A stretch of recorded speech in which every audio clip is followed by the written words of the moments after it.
A common technique to improve performance in web applications is to introduce caching. So in this video, I'm going to show you how to implement a caching service that relies on the IDistributedCache interface in ASP.NET Core. We're going to start off by defining an interface for our cache service in the application project. So I'm going to create a new folder, which I will call caching. And inside of this folder, let's add a new interface that is going to represent our cache service. So let's define it as an interface. And this is our cache service interface. We need to make it public so that we can use it throughout our application. Let's first consider why caching is useful, and then we'll see what methods we want to define on our caching service. Caching is a technique where you store frequently accessed data somewhere where you can access it very quickly. A common solution is to store something in memory so that you can fetch it very quickly when you need to. Now, the problem with storing something in memory is that it is scoped to your service that is running your application. If you need to cache a value that is going to be available to multiple instances of your service, then you need to resort to a distributed cache. The most commonly used one is Redis, and it's probably going to be what most people are familiar with. So that's why caching is useful. You store something so that you can read it very quickly, and this is much faster than accessing a database, for example, when you need to read some sort of data. So let's consider what methods we want to have on our ICache service. The first method that I'm going to add, and I'm going to make all of them asynchronous, is going to be to get a cache value. I'm going to call it GetAsync. I'm going to make it generic. And all that I need to fetch the cache value is a key. We can also pass in an optional cancellation token, which I will give a default value. Let's also add a generic constraint that all of our generic parameters have to be reference types. So where T is a class. This is going to make it easier when we want to serialize and deserialize our cached values. So we have a method to get a value by the key. Obviously, we need a similar method to set a value with a given key. So I'm going to call that method SetAsync. It's going to have a generic argument. It's going to have a key and a value that we can cache. So let's give it an optional cancellation token also, and add a generic constraint that T has to be a class. One thing that's important is when you are reading something from a cache, it doesn't necessarily have to be there. So I'm actually going to make the return type of the getAsync method nullable to make that explicit. Another method that will be useful is something to allow us to remove a given value from the cache or a given key. So I'm going to create that method and I'm going to call it RemoveAsync. It doesn't have to be generic. We just need to pass it a key and a cancellation token with a default value. We just take some key, which represents a cached value, and we remove the value with that key if it exists. If it doesn't, then nothing happens. Typically, caches are key value stores. This means that the data access pattern goes over a key value, and you can't really have flexible queries like you would with SQL. Why am I mentioning this? Sometimes it can be useful to be able to remove a whole set of keys that have a common prefix. For example, let's say we are caching a product value. We would have a cache key that starts with maybe product, and then we would append a product ID to make that key unique. Now, sometimes it could be useful for us to be able to remove all cached products from the cache. So we would have to search for keys that have a prefix of product, regardless of the actual ID that is appended to the cache key. So I'm going to create one more method, which I will call RemoveByPrefixAsync, and we're going to give it a prefix key that we can pass and specify what are all of the key values that we want to remove with a given prefix. And let's give it an optional cancellation token. So this is my vision for the cache service. We have a method to get a value from the cache, another method to set a value in the cache, and then we have methods for removing a given key or a prefix of a key from the cache. Let's now see how we would actually implement this. I'm going to place the implementation in the infrastructure project in the caching folder, and let's add a class that is going to represent our cache service. So let's first inherit from the ICacheService interface. I'm going to make this public. It's going to implement the ICacheService from our application layer, and let's add the method definitions from the ICacheService interface. So we have our GetAsync, our SetAsync, our RemoveAsync, and our RemoveByPrefixAsync methods. And now let's see how we would implement these one by one. I'm going to use the IDistributedCache interface that is available in ASP.NET Core to implement the cache service. So let's give it the name of distributed cache, and let's inject it from the constructor. Now, the IDistributedCache is an abstraction that allows us to connect to multiple backing stores.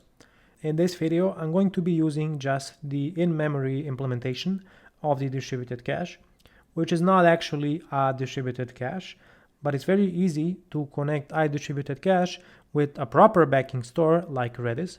I talked about this in a previous video where I showed you how to implement caching using Redis and IDistributedCache. You can watch that video here from the link that's going to pop up in the top of the screen. In this instance, I'm just going to use the in-memory implementation of the IDistributedCache interface, and let's see how we would implement our cache service. Let's start from the GetAsync method, and we're going to work our way on from there. So we're going to start by getting the cached value for the given key.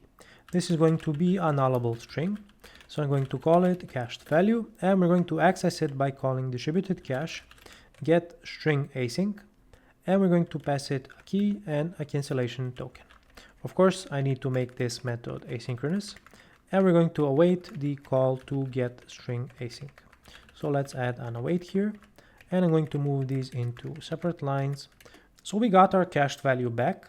Now we need to return the actual value that our getAsync method is expecting. I'm going to use Newtonsoft JSON to deserialize this value into an object. And how I know that I can do this safely is because in the SetAsync method, I'm going to take the value that is specified and serialize it as a JSON string. So all our values in the cache are actually going to be JSON strings. So if the cached value is null, then I'm going to return just null from this method because we don't have anything in the cache. Otherwise, I'm going to create a variable that's going to represent our actual value, and I'm going to say JSON convert deserialize object of t, and we're going to pass the cached value as the string. And now I can return this value as the result of our getAsync method. So the implementation is very straightforward. We just get the value from the distributed cache. This can be in memory, this can be Redis or something else. If the cached value is null, we return null from our cache. Otherwise, if it is not null, we attempt to deserialize it from JSON into an object in memory and return that. So this is the getAsync method. Let's see how we would implement SetAsync. Inside of the SetAsync method, we have to do the reverse. In the previous method, we were fetching a value from the cache. This time we're setting a value in the cache. So we first start off by serializing our value into JSON. So I'm going to create a string, which is going to represent our cache value. And we're going to say JSON convert serialize object of value. So I'm going to call the appropriate method on our distributed cache that is going to set the value in the cache. So I'm going to call setStringAsync. I'm going to pass in the key that I'm setting the value for. I'm going to pass the cache value, which is our serialized JSON string, and cancellation token. So this is going to take the cached value and persist it for the given key. Let's quickly implement the RemoveAsync method. I'll make it asynchronous. And we just need to call distributed-cache RemoveAsync, specify the key and the cancellation token. Of course, we need to await this method because it is asynchronous. Now let's consider how we can implement the last method in our cache service. And this is where we want to remove values in the cache by some prefix key. Let's start off by making it asynchronous. Let's take a look at the methods that we have available on the distributed cache interface. And as you can see, there are no methods available to get all of the key values that are present in our cache. So how are we going to remove all of the keys with a given prefix if we don't have a way to fetch all of the cache keys that are present in our cache? One solution to this problem would be to store the key values in memory, and this is what I'm going to attempt to do in this video. So let's go back to the top of our cache service, and let's start out by defining a private static field that is going to hold our cache keys. Now we have to choose a data structure that is going to allow us to store cache keys efficiently. Also consider that your cache service can be used concurrently, so we have to make sure that the data structure that we choose is thread safe. One such data structure that is thread safe and allows efficient access is a concurrent dictionary. So that's what I'm going to use to store our cache keys. Now the key for our dictionary is going to be a string representing our key values, and for the value, let's just choose something that has a low memory footprint, like a boolean, which is supposed to be 1 bit, because it can only have two values, a true and false. Let's call it cache keys and instantiate it to a new instance, and I'm also going to make it private static and read only.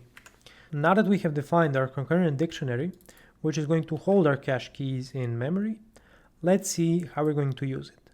Inside of the SetAsync method, after calling setStringAsync, let's also add the value to our dictionary. I'm going to use the try_add method, and I'm going to pass it a key that is the same one that we have passed to our setAsync method. So we pass in the key, and for the value, let's pass false, but it doesn't really matter. You can pass true, false. The value is irrelevant. We only want to take care of the key. In the RemoveAsync method, we remove a value from the cache for the given key, but we also have to make sure to remove the same value from our cache keys dictionary. So I'm going to say cache keys, try remove, and let's pass it the key that we want to remove. We also have to specify an out parameter that is going to represent our boolean value, but I'm just going to use a discard parameter here because I don't care about the value that we removed from the cache. Now we can go ahead and implement the RemoveByPrefixAsync method. Using the cache keys dictionary, I can go ahead and access the keys that we have present in the dictionary. We can iterate over these keys using, for example, a for each loop. And let's say this is a given cache key.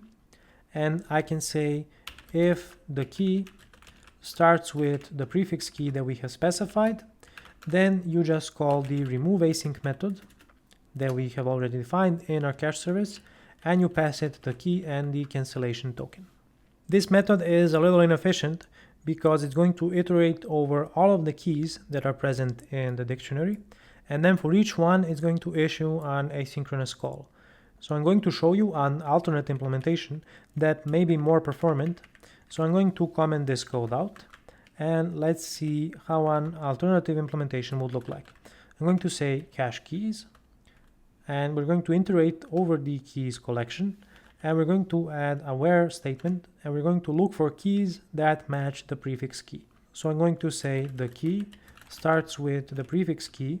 So we're only going to select the values that start with prefix key. And for those values, let's call the RemoveAsync method and return a task. We're not going to await it. We're just going to return a task. So I'm going to say select for the key, and we're going to call RemoveAsync, pass in the key value and the cancellation token. So we're going to store this into an IEnumerable of tasks. So these are our RemoveAsync tasks. And now what we can do is await and call task when all and pass in our tasks. So what this is going to do is it's going to await all of the tasks at once. You're not going to be calling them one by one. Now, whether or not this executes in parallel will depend on your specific implementation. In most cases, it will, and you're going to find that this is going to be more performant than executing the async calls one by one. So this is how our implementation for the cache service looks like. If you're enjoying this video so far, I'm really going to need you to smash that like button and subscribe to my channel so that you don't miss any of my future videos. Now that you like the video and subscribe to the channel, let's see what else we have to do to get this working. We need to configure our services. So let's go back to our program.cs file. So right here, after adding the logging pipeline behavior, let's see what we have to do next. Let's start out by calling add distributed memory cache. This is going to take care of providing an IDistributedCache implementation that's going to work in memory. And let's also configure our cache service as a singleton. So I'm going to say builder services add singleton ICacheService and specify cache service as the implementation. So with this in place, we can finally start using our ICacheService in the application. So let's consider where we would use this. Let's go to the get products query handler and see if we can apply the cache here. So we have a query here that is returning products from the database. So let's see how we would use our cache service to implement caching in our get products query handler.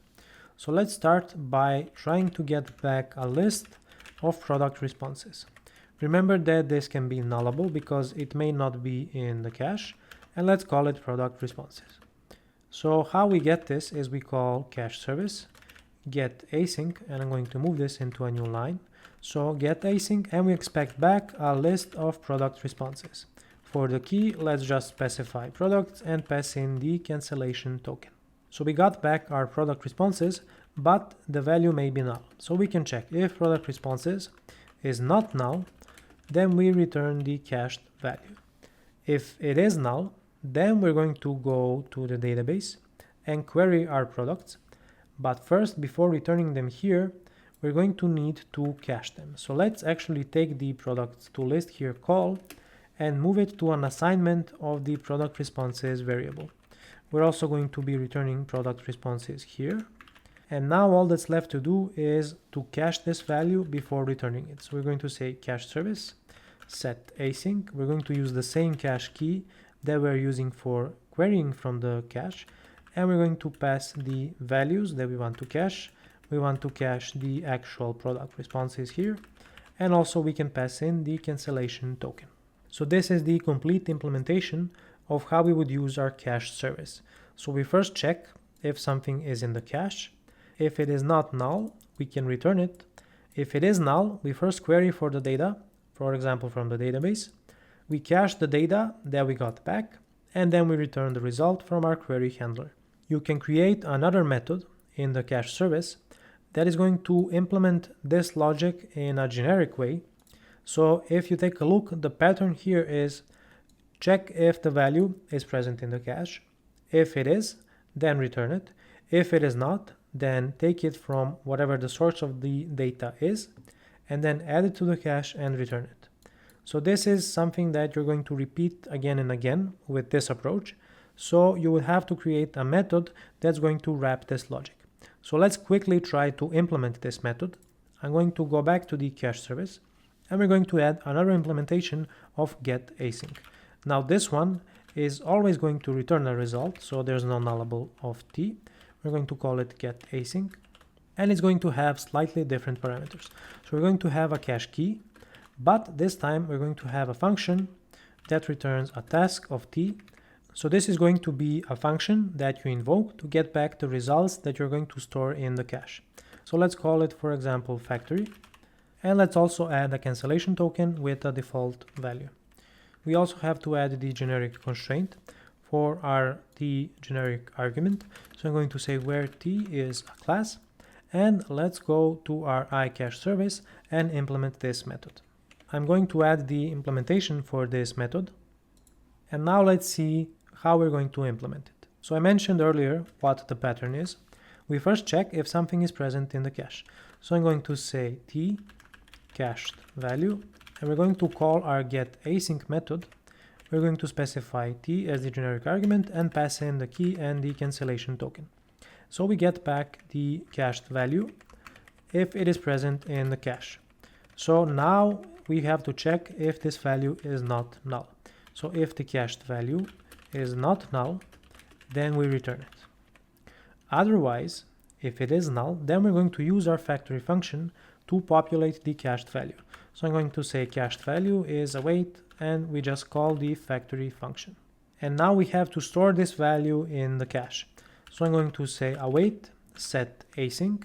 We're going to use the same key. We're going to pass the cached value and the cancellation token.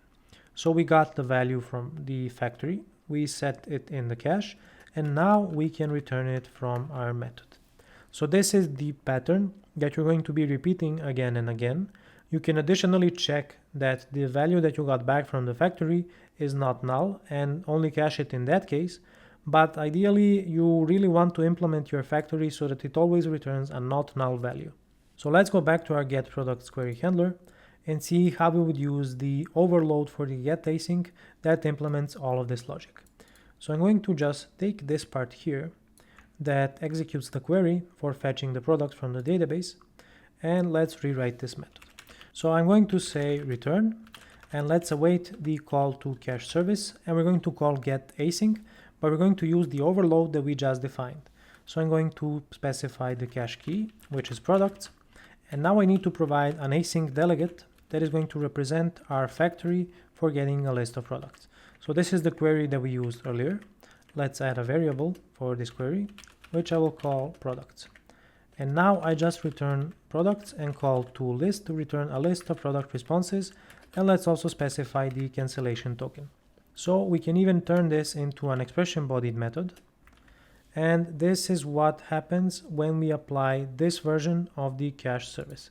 So now the logic for checking if something is present in the cache, getting it from the underlying store if it is not, and then setting it again is nicely encapsulated inside of our CacheService. If you enjoyed this video about implementing the CacheService using the IDistributedCache interface, consider supporting me on Patreon so that I can continue making amazing videos like this one. Until next time, stay awesome.